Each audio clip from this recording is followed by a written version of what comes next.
Time is space. Space is a product of time. The SURYA SIDDHANTA is going to explain all this in the opening section of its opening chapter, and I'm going to share that with you in this video. The SURYA SIDDHANTA really begins in its 10th text after its preamble, and the first thing that he says is, time, the agency of change, does two things to space. It creates it and it destroys it. This is a book about astronomy. Why does he start off by talking about time? We want to know about space. We want to know about planets. Well, he starts off by talking about time because he says time creates space and also destroys it, because what is time? Time is simply the agency for consciousness to affect changes in reality. So therefore, time creates space and also destroys it. Now he further says we conceive of time in two ways, theoretically and tangibly. By theoretical, he means the kind of units of time that you never experience, like nanoseconds. And by tangibly, he means the units of time that you really do experience, like days. And finally, he says time has two forms, manifest and unmanifest. So we're mostly concerned with the manifest form of time, which is the nature of time in creating things and the way that time operates when things are experienceable. But there's also a form of time which exists when there's nothing created. And that's called the unmanifest time. And that's why the periods of non-creation are not eternal. Now he goes on in text 11, he just says theoretical time is based on changes to an atomic particle. And that's all that we're going to hear about theoretical time, because he's not interested in theoretical space. He's interested in tangible, observable, real space. So he wants to describe tangible time because that produces physical space. So he says that tangible time is based on this unit called a span of a breath, a prana, the amount of time that it takes you to inhale and exhale. So he says there's 6 breaths in something called a semi-beat, or vinadi, and there's 60 of those semi-beats in something called a beat, or a nadi, and there's 60 beats in a day. So now it's not just a rough idea of how fast do you breathe, I don't know how fast do I breathe. There's this standardized, medianized time of a breath. And you can see that there should be 21,600 breaths in a day. So that means if you do all the math, we're talking about the breath is about 4 seconds long to breathe in and out. We don't want to define the day by the number of breaths. Rather, we want to define the breaths by the length of the day, because we can astronomically verify the length of the day. So here in the 12th text, he says days are actually the span of time that occurs between sunrises. And he says there's 30 of those sunrises in a month, and then 12 of those months in a year. So he says you can make a lunar month, a month based on the moon, where you would pick a particular moon phase, maybe the new moon, maybe the full moon, maybe the half moon, whatever you want. And you would count 30 days to and from that same phase. That would be a lunar month. Or you could do a solar month, a month based on the sun. You could pick the sun's position on a particular day and then count 30 sunrises from that. And that would be a solar month. And that would be what he calls a samkranti, which is identical to a zodiacal ingress. So take a look at these multiples that he's provided us with. He said there's breaths, semi-beats, beats, days, months, and years. And he gave us the multiples, 6 breaths to a semi-beat, 60 semi-beats to a beat, 60 beats to a day, 30 days to a month, and 12 months to a year. Does that look familiar to you? This should be really familiar to you. You really should not be scratching your head about what these numbers are, because these are the zodiac units. The year is the zodiac. There's 12 signs in the zodiac, just as there's 12 months in a year, and there's 30 degrees in each sign, just as there's 30 days in each month, and there's 60 minutes in each degree, and 60 seconds in each minute, just as there's 60 semi-beats in a beat and 60 beats in a day. And so now you see what he practically means about time creating space. The pulse of the semi-beat of time causes change. What is change in a physical context? It's motion. So what moves with a constant rate? The sun, the planets. So the sun moves how much when it's pushed by this pulse of time called the semi-beat? Well, it moves 1 second of arc. And being pushed by a beat makes it move 1 minute of arc, and being pushed by a day makes it move 1 degree of arc. And hence the time is actually the foundation and the creator for the space. And hence the calendar is actually the foundation and basis of the zodiac. And there's another interesting thing that comes up here. You see that there are 21,600 breaths in a day, as we mentioned before, and there's also 21,600 beats in a year. So that kind of clues us into maybe the day and the year have the same harmonic, or whatever you want to call it, about them. Maybe these are the same kind of drum in the percussion called time. And in fact, the next text says exactly that. The next text introduces the concept that 1 year is actually a day, but on a different scale.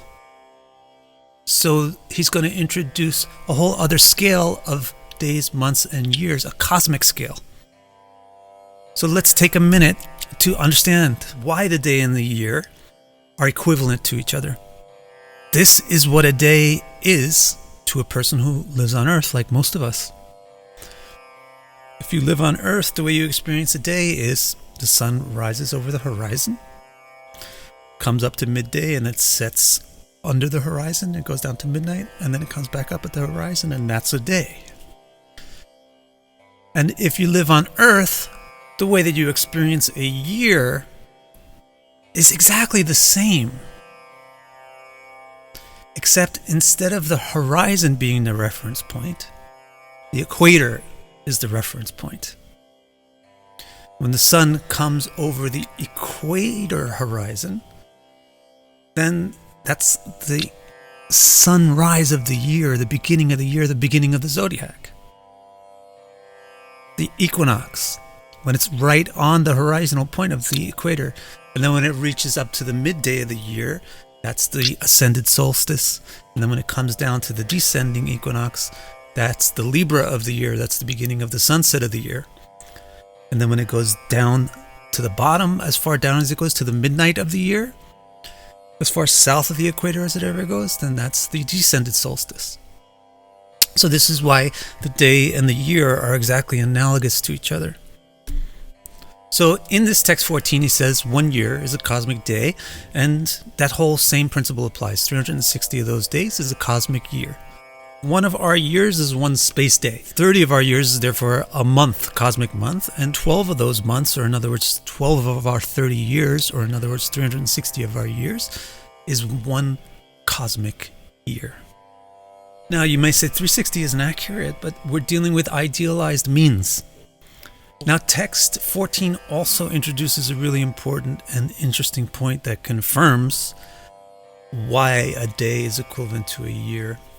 It says the Deva have daylight while the Asura have night, and vice versa. So that might be obscure if you don't know that it's considered the Deva Loka is celestially north, and that the realm of the Asura is celestially south from the earth.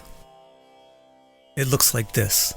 When the sun comes north of the equator, then it comes into the celestial northern hemisphere. And the celestial northern hemisphere belongs to the Devas. So the Devas have light, the sun is in their area, and the Asuras have night, the sun is not there. But when it goes down on the other side, on the other equinox, when it passes Libra, then it goes into the southern hemisphere, and then the Loka, which is in the southern hemisphere, the Asura Loka, then they have daylight, and the northern Loka has night. All of those spans of time are pretty relatable to a human being. They're slightly big. 360 years is kind of too long to relate to. But from text 15, we start to get into cosmic periods of time. So he says 12,000 cosmic years is this new unit called the Tetra Age, or Chaturyuga. Chatu means 4, Tetra means 4.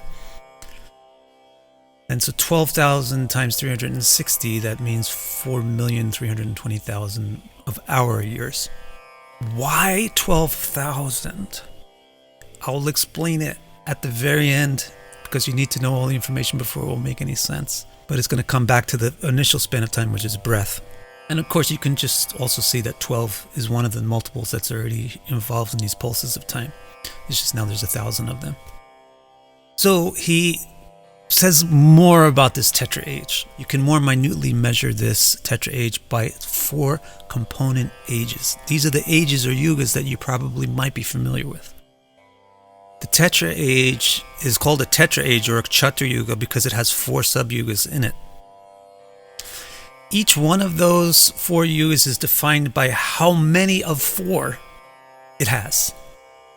Where the first age in the unit has 4 fours, the next one 3, the next one 2, etc. So he has a formula to describe how you calculate the duration of each age with its transitional beginning and ending periods. Every age has a transition into it and a transition out of it, where it's not fully the age yet. So let me just show you how that looks rather than reading you a mathematical formula. Let's have these 4 ages here, and we'll call them the 4/10 age, the 3/10 age, the 2/10 age, and the 1/10 age. The common names for these ages are Krita for 4/10. Krita means start, like Kritika, it starts the nakshatras. Treta, which means the 3. The 3/10 age is called Treta. Dwapara means 2, so the 2/10 age is called Dwapara. And then Kali, Kali means the last. The way to figure out how long each one lasts is to take a 10th and multiply it by the name of the age. So just take a 10th of 12,000, that's what? 1,200. Kali Yuga has one of those. So Kali Yuga lasts for 1,200 years. Dwapara Yuga lasts for 2,400, 2 of them. Treta Yuga 3,600, 3 of them. And Krita Yuga 4,800 cosmic years. He also mentioned this thing about the ages or the yugas having dawns and dusks, having the transitional periods in and out. And those are 1/10 of the duration of the age added to the age. So Kali Yuga is actually 1,000 ages plus 100 plus 100, and those 2 100s are at the beginning and the end of the Kali Yuga. Dwapara Yuga is actually 2,000 plus 200 plus 200. Treta Yuga is 3,000 plus 300 plus 300. And Krita Yuga is 4,000 plus 400 years on a cosmic scale.